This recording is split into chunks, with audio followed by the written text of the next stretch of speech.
It's Gran Turismo 5, a driving game with cars. I figured that given the amount of time it took them to make this game, the cars would have just been replaced by spaceships. And for a long time it felt like Gran Turismo 5 would never come out. And when it did, we'd all be living in the future as depicted by Omega Boost, flying robots around in space while shooting laser beams. It's another one of Polyphony Digital's games. I was not letting that car past me. I drive like a jerk, I admit it. If you've ever watched Classic Game Room before, you know I'm a huge fan of the Gran Turismo series and have been playing it since the first one in '98.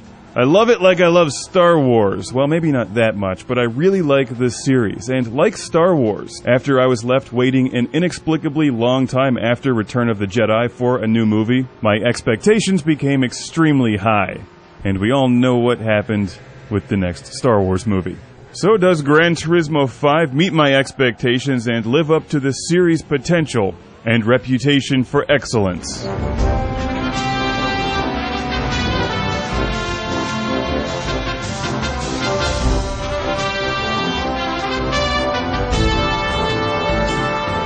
To accurately and quickly describe this game, it just needs a theme song, and it goes like this. I love cars more than people, more than dogs. I love cars more than you.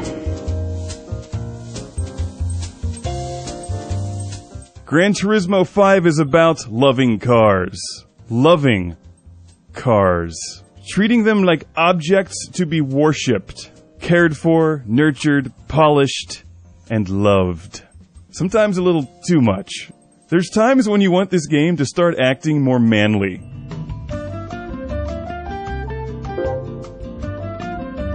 And when you finally get past all of the counterintuitive menus and relaxing smooth jazz, it does. It rocks you like a blizzurricane, which is a combination of a blizzard and a hurricane, which is very manly. But just like a blizzurricane, once your race is over, it suddenly becomes calm, serene, and tranquil. Gran Turismo 4 had Van Halen. Gran Turismo 5 has butterflies. Van Halen, more than symbol, butterflies. So stylistically, I think they took a step backwards from Gran Turismo 4, making the series seem more pretentious than it needs to be. But GT has always been about fun, cars, and excellent controls. And in that respect, Gran Turismo 5 is an improvement.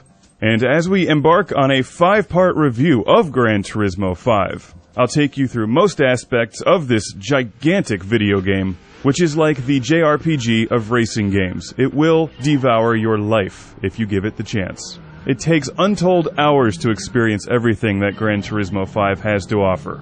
And while at times it feels unfinished, unpolished, and somewhat confusing, it's an excellent, well-made driving game that gives you a ton of features as well as customization options, and is one worthy of the Gran Turismo name that should please fans of the series. But it's also not perfect. Not as perfect as it should have been.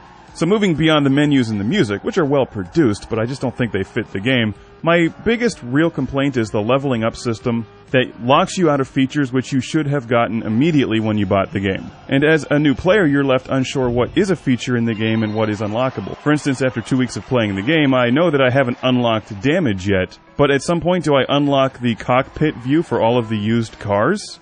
It seems odd that half of the vehicles in the game have a cockpit view while the others don't. That seems unfinished, and that seems sloppy for them. So for the 2002 Skyline, you're left with the same camera perspectives that you would have in Gran Turismo 4, which are certainly playable.